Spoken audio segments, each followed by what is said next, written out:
Good morning और सुप्रभातम प्यारे विद्यार्थियों। एमडी स्कूल रावत सर की ऑनलाइन क्लासेस में आपका स्वागत है। आज हम मॉडल पेपर 9B की चर्चा करेंगे और हमारा टॉपिक रहेगा उच्चतम न्यायालय। आज का हमारा टॉपिक जो रहेगा वो रहेगा उच्चतम न्यायालय। इसे सर्वोच्च न्यायालय भी कह सकते हैं, सुप्रीम कोर्ट भी इसको कह सकते हैं। तो बात करते हैं उच्चतम न्यायालय के संगठन की। तो भारतीय संविधान के अनुच्छेद 124 में उच्चतम न्यायालय के संगठन के बारे में वर्णन किया गया है।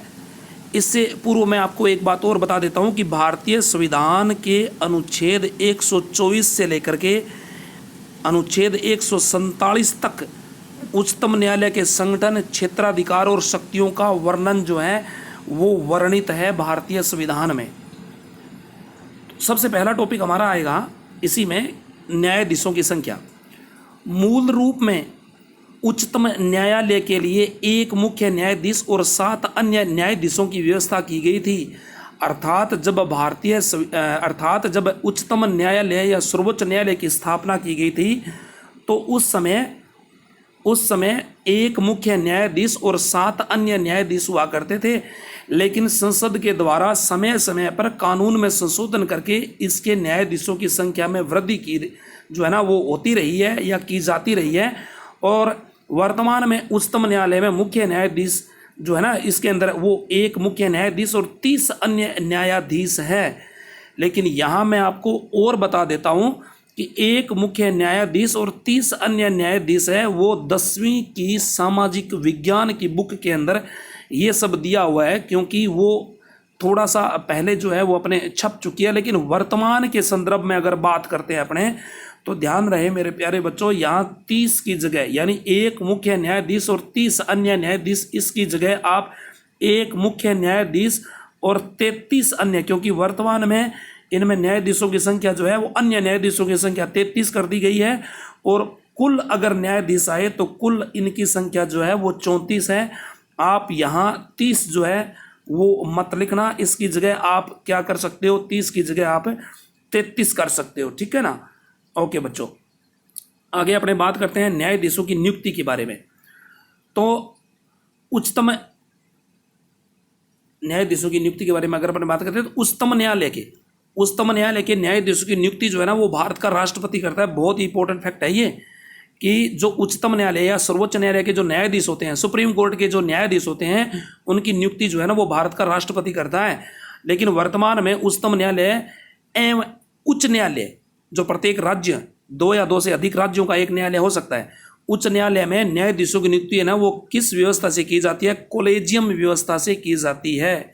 वर्तमान के अंदर उच्च न्यायालय हो चाहे उच्चतम न्यायालय हो, इनमें न्यायाधीशों की नियुक्ति है वो कोलेजियम व्यवस्था द्वारा की जाती है। जिसके अनुसार क्या होता है कि उच्चतम न्यायालय के एक मुख्य न्यायाधीश व 4 अन्य वरिष्ठ न्यायाधीश, इनका एक ग्रुप होता है, एक समूह होता है। और यह समूह जो है ना वो राष्ट्रपति को नाम में प्रस्तावित करता है किस किस न्यायाधीशों को इसमें सम्मिलित करना है, और राष्ट्रपति इन्हीं नामों में से न्यायाधीशों की क्या करते हैं, नियुक्ति करते हैं। चलिए अब बात करते हैं न्यायाधीशों की योग्यताओं की। तो सबसे पहली योग्यता वह भारत का नागरिक होना चाहिए।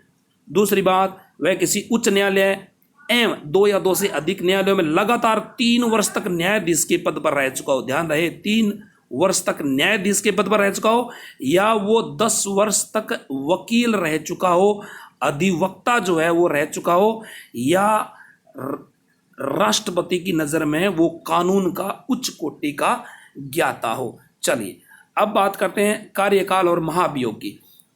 तो साधारणतः उच्चतम न्यायालय का प्रत्येक न्यायाधीश जो है ना वो 65 वर्ष की आयु तक अपने पद पर रह सकता है, और इस अवस्था से पूर्व वह स्वयं त्यागपत्र भी दे सकता है, अपने पद को छोड़ सकता है।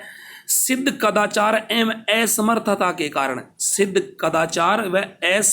के कारण या हम यूं कह सकते हैं कि अगर वह संविधान का अतिक्रमण करता है, राष्ट्रपति जो है सुप्रीम कोर्ट का जो न्यायाधीश होता है वो अगर संविधान का अतिक्रमण करता है, सिद्ध कदाचार एवं असमर्थता के कारण संसद जो है वो न्यायाधीश को महाभियोग के आधार पर, किस आधार पर, महाभियोग के आधार पर उसको उसके पद से हटा सकती है। चलिए अब बात करते हैं वेतन भत्ते एवं अन्य सुविधाएं की।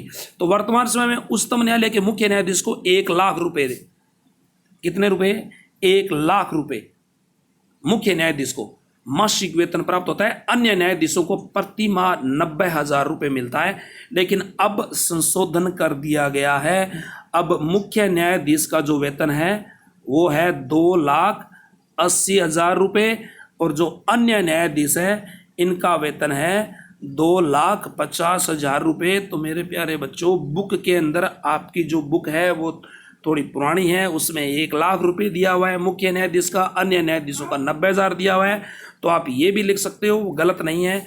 और आप ये भी नोट कर सकते हो कि वर्तमान के अंदर 2,80,000 रुपये मुख्य न्यायाधीश का और 2,50,000 रुपये है वो अन्य न्यायाधीश का कर दिया गया है। इसके बाद अगर अपने बात करते हैं तो न्यायाधीशों को मासिक भत्ता है, यात्रा भत्ता है, निवास स्थान, स्टाफ, ठीक है ना, कार, सीमित मात्रा में पेट्रोल एवं अन्य कुछ सुविधाएं भी प्रदान होती है। और न्यायाधीशों के लिए पेंशन व सेवानिवृत्ति व्यवस्था जो है ना, इनकी वेतन की व्यवस्था भी है। और उनके वेतन एवं भत्ते जो है वो कहाँ से दिए जाते हैं? भारत की संचित निधि से इनके वेतन और भत्ते जो है वो दिए जाते हैं। अब बात करते हैं उन्मुक्तियाँ की। किसकी बात करते हैं? उन्मुक्तियाँ। उच्चतम न्यायालय के न्यायाधीशों को कुछ उन्मुक्तियां भी प्रदान की गई है। उन्मुक्तियां होती हैं स्वतंत्रताएं, उन्हें खुलापन होता है। उन्मुक्तियां कि न्यायाधीशों को अपने सभी कार्यों तथा निर्णयों के लिए आलोचना से मुक्ति प्रदान की गई है। यानी कोई भी व्यक्ति जो है वो इनकी आलोचना नहीं कर सकता। न्यायाधीशों ने जो निर्णय दे दिया वो सर्वोपरि और सर्वमान्य जो है वो माना जाता है। दूसरी बात, संसद में महाभियोग के प्रस्ताव पर विचार करने के अलावा अन्य किसी समय न्यायाधीशों के आचरण पर विचार नहीं कर सकती। इसके बाद बात करते हैं अपने उच्चतम न्यायालय के क्षेत्राधिकार और शक्तियों की। तो सबसे पहले बात करते हैं प्रारंभिक क्षेत्र। प्रारंभिक क्षेत्राधिकार है वो कौन कौन से क्षेत्राधिकार होते हैं? तो प्रारंभिक क्षेत्राधिकार दो प्रकार से होता है। एक तो होता है प्रारंभिक एकमेव क्षेत्राधिकार, एक होता है प्रारंभिक समवर्ती क्षेत्राधिकार। एकमेव क्षेत्राधिकार क्या होता है? प्रारंभिक एकमेव क्षेत्राधिकार का आशय क्या होता है? इन विवादों से हैं जिनकी सुनवाई केवल भारत के उच्चतम न्यायालय द्वारा की जा सकती है। तो सर्वोच्च न्यायालय के प्रारंभिक एकमेव क्षेत्राधिकार के अंतर्गत आते हैं। जिस तरह से भारत सरकार एवं एक या एक से अधिक राज्यों के बीच में अगर कोई विवाद हो जाता है तो, या भारत सरकार संघ या कोई राज्य या राज्य एवं एक अधिक राज्यों के बीच में अगर कोई किसी प्रकार का विवाद हो जाता है, या दो से अधिक राज्यों के बीच में कोई संवैधानिक विषयों को लेकर के कोई तनाव उत्पन्न हो जाता है, तो इन पर केवल और केवल उच्चतम न्यायालय ही फैसला करती है। चलिए अब बात करते हैं प्रारंभिक समवर्ती क्षेत्राधिकार की। तो संविधान द्वारा प्रदत्त मौलिक अधिकारों को लागू करने के संबंध में उच्चतम न्यायालय के साथ साथ उच्च न्यायालय को भी अधिकार प्रदान किया गया है। और भारतीय संविधान के अनुच्छेद 32(1) के अंतर्गत उच्चतम न्यायालय मूल अधिकारों की रक्षा हेतु बंदी प्रत्यक्षीकरण है, परमादेश है, प्रतिषेध है, ठीक है ना, अधिकार परीक्षा है, उत्प्रेषण है, उनकी जो है वो रिट जारी कर सकता है। चलिए अब बात करते हैं दूसरे की। दूसरा आता है अपीलीय क्षेत्राधिकार। तो भारतीय संविधान ने सर्वोच्च न्यायालय को अपीलीय क्षेत्राधिकार भी प्रदान किया है, और यह भारत का अंतिम अपीलीय न्यायालय है। यानी इसके ऊपर कोई भी व्यक्ति है वो अपील नहीं कर सकता। यह अंतिम अपीलीय न्यायालय है और उसे समस्त राज्यों के उच्चतम न्यायालय के निर्णय के विरुद्ध अपील सुनने का अधिकार है। यानी उच्च न्यायालय जितने भी राज्यों में है वहाँ जो निर्णय होता है उनका अंतिम फैसला जो है वो यही करता है। और उच्चतम न्यायालय के अपीलीय क्षेत्राधिकार के अंदर 4 वर्ग आते हैं: संवैधानिक, दीवानी, फौजदारी और विशिष्ट अपील। ठीक है ना। चलिए अब बात करते हैं नेक्स्ट अगले 3 नंबर की, परामर्श संबंधी क्षेत्राधिकार। तो भारतीय संविधान ने उच्चतम न्यायालय को परामर्श संबंधी क्षेत्राधिकार भी प्रदान किए गए हैं।